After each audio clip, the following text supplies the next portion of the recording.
Today's speaker is Antonio Palanca, CEO and co-founder of the HiveXchange, and his presentation on fresh innovation in traditional food supply chains, a startup science story.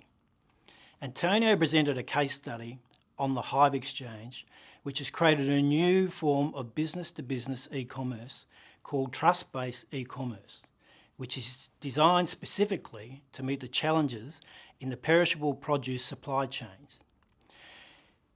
He said that organisations over a 20-year period had failed to introduce online buying models into the fresh produce supply chain market. Antonio was formerly with Sun Microsoft Systems, where they use waterfall project methods to launch big technology projects. He talks about this experience and how it taught him that the old approach to software design of defined requirements, design, build, test and launch was no longer viable. Instead, the HiveXchange embarked on the use of startup science and the lean canvas. Antonio describes the company's journey and how the use of lean canvas methodology shaped field experiments and prototypes to reveal problems early that became the foundation of the HiveXchange's trust-based e-commerce software. The benefit of this approach is that as you go through the stages, you reduce risk and therefore become more attractive to investors. Please enjoy Antonio Palanca's presentation. Thank you, Antonio. Thank you very much. Thank you. Thanks for the great introduction. I'm going to start with a hypothesis in keeping with the theme of my presentation today, which is all about startup science, lean canvas, and how to grow business using these new agile ideas. And look, my hypothesis is, Mark's put together this great day and a half, and there's, I've seen the agenda. There's things about lean canvas and about innovation and about how to grow a business. And Mark, my hypothesis is I'm actually a great person to open the session today. And the experiment that we're going to run is my presentation for the next 20 minutes. And the outcome I'm looking for is to keep you awake by the time of our next speaker. So, we started something very interesting about 3 years ago. We started with this idea that we could introduce e-commerce into perishable products. Now, business-to-business e-commerce and business-to-consumer e-commerce today accounts for about $1 in every $8 of global trade, whether that's through a consumer or a business. But the strange thing is, it's never succeeded in perishable products. Almost all of that trade is with manufactured products or services.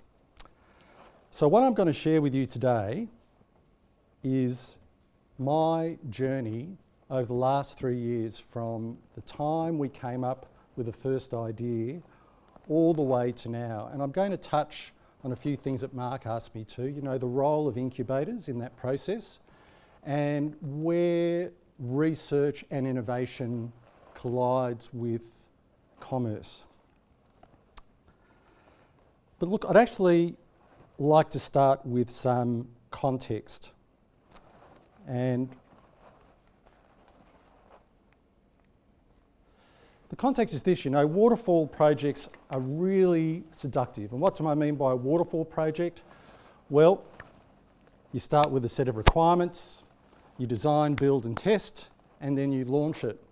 Now, when I was working at Sun Microsystems, during the dot-com boom. And the dot-com boom, which isn't that long ago, it's around the turn of the century, was all about this model. During the 2 years that I worked at Sun Microsystems during that dot-com boom, we sold over $100 million worth of servers here in Australia to help all of these guys with these fantastic ideas to basically build their infrastructure. And the idea was, well, we'll build it and they will come. Well, they certainly did build a lot of stuff, but as we saw, a lot of people actually didn't come and participate in those businesses. And look, we still see these kind of waterfall projects all the time. The technology industry is famous for it, and big technology projects often run down this process.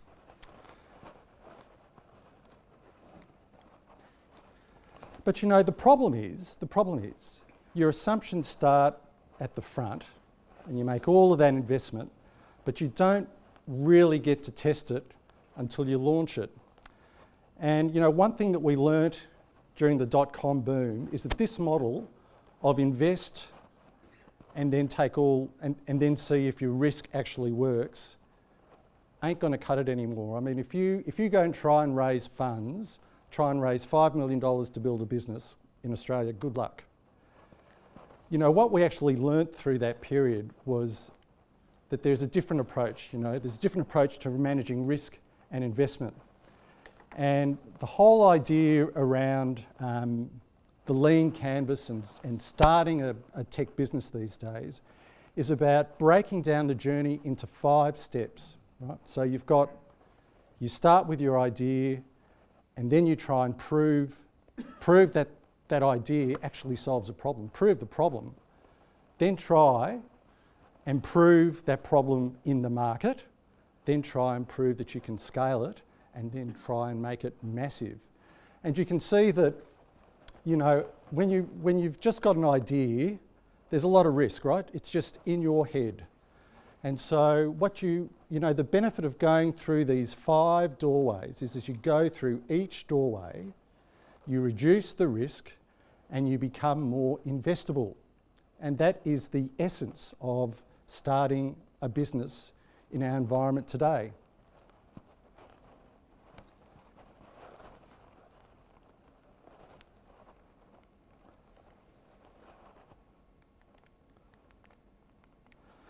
So you don't have launches, you have experiments. And there are two parts of this in terms of the underlying philosophy. You know, we always think about minimum viable experiments, which is really your product. And from those minimum viable experiments, you get data and you get ideas.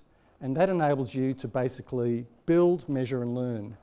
And you know, the idea of a startup is that you get a level of resource, and what you want to do is you want to learn as much as you can before that resource goes away, before you've spent all your money. So let me start at the beginning, right? So let me start at doorway 1 and doorway 2 in my business.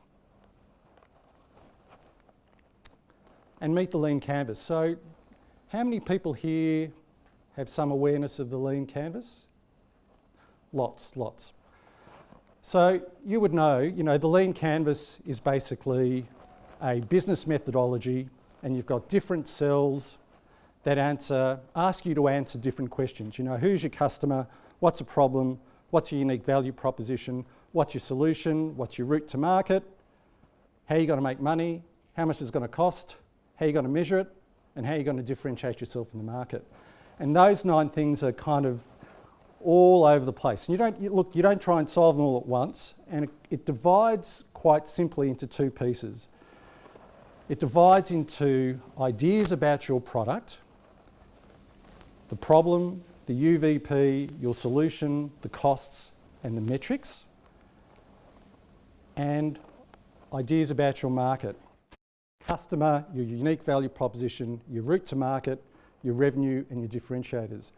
And what you try and do is you try within each one of those cells to come up with an hypothesis about what you think is right, to then define an experiment to either prove or disprove your hypothesis. And you do that through measuring and learning, and then you just reiterate. So, you know, in our business, we would have gone through 30 or 40 lean canvases in the 3 years that we've been going. And when you start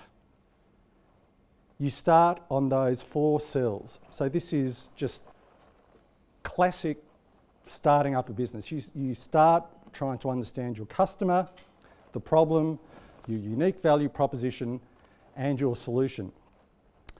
So when we started the HiveXchange in February 2015, there were 3 of us. We had an incubator called Pollinizer, which was quite a famous technology startup company in Sydney, myself, and a guy from inside the industry who also happened to have a good pile of cash. But look, what we did, the incubator, for me, they helped coach and guide us through our early journey.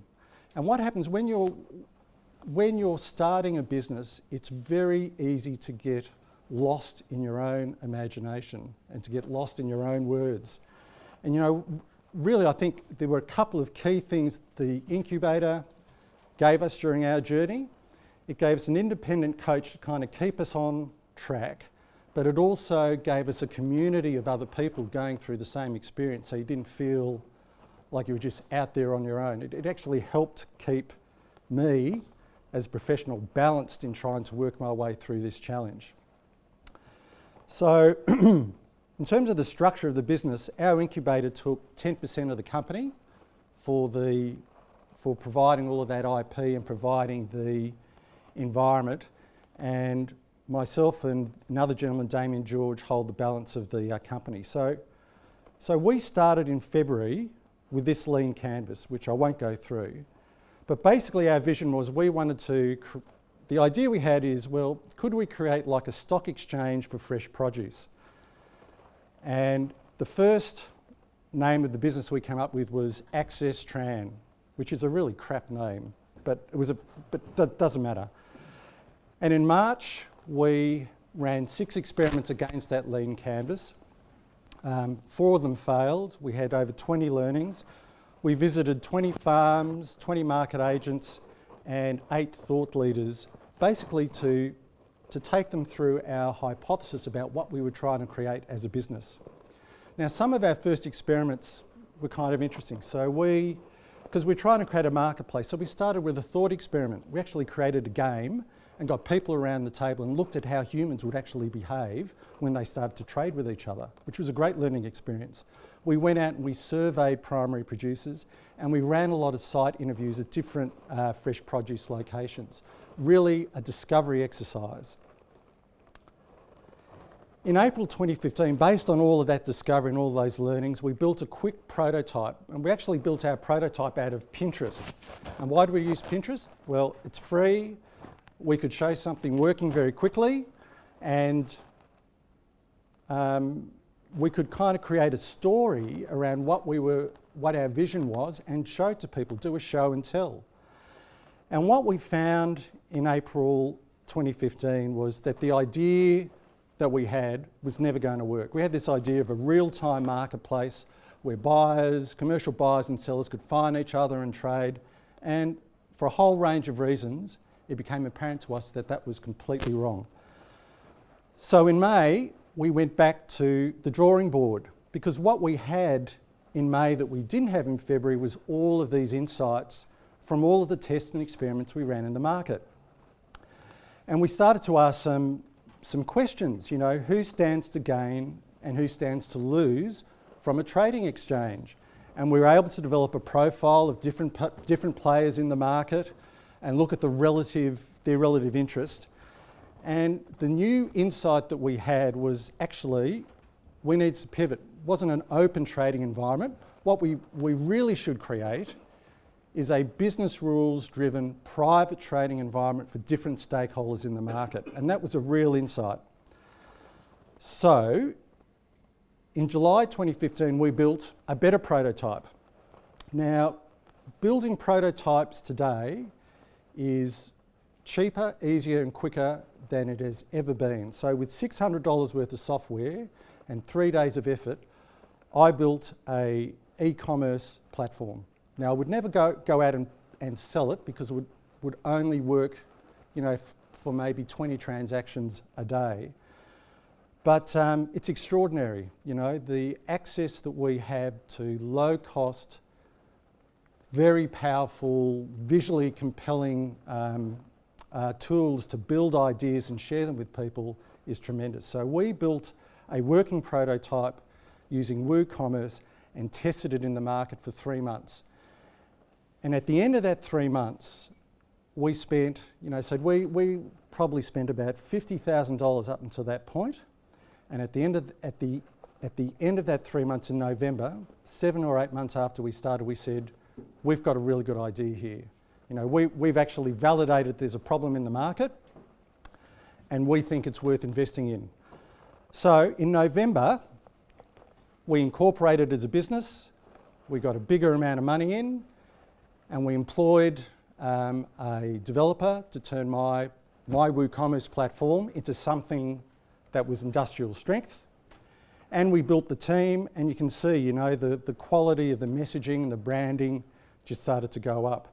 Now, interestingly enough, from November to June, everybody was under contract, right? So we just had four people under contract. We refined our idea by the middle of last year and came up with this notion of trust-based e-commerce and trademarked e-commerce. And, you know, by this stage, we were starting to see some real engagement with our customers. So we kind of walked through two doors: idea generation, proof of problem, proof of market. And then the stage we are in right now is to prove we can scale. So what do? Scaling just in Australia is okay, but really if you want to scale, you want to scale north. So we opened up an office in Hong Kong. Basically, a gentleman I've known for a long time represents us there, and we start to find all sorts of other opportunities. So, you know, that's where we're at right now. You know, after nearly 3 years of development, we've got customers, trade, and we're beginning to reach out into Asia. So some of the key things here, you have to think like a scientist. It's all about the hypothesis, experimenting, and getting findings. Learn fast and explicitly. And what happens is if you do that often enough, by the time you get to that third door when you're proving the market and looking to scale, you have a lot of ideas. You have a whole lot of ideas. This is our backlog of ideas that we have after 2.5 years of working in the market. Now, those ideas are worth money because they're not just ideas out of someone's head, they're ideas that we've generated out of real market engagement. The ideas from the market engagement drive research and commercial opportunities. So we're now part of the Food Agility CRC. There are 54 partner companies. Our idea is that there's an opportunity to turn Australia into the next mining boom could be a food mining boom. And the way to achieve that in Australia is by leveraging digital technologies, both pre-farm gate and post-farm gate. Now we could have never participated in those kind of opportunities without a portfolio of great ideas that have been market tested. And look, this is the opportunity that we're chasing. You know, global wealth in another 10 years is going to be about $80 trillion, and all the growth is being driven from China, India, and Southeast Asia.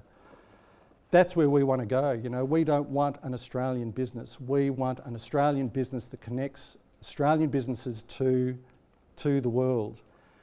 And our aim next year is to have de-risked this business model so much that we can attract a whole lot of money in from both here and offshore to build a big business.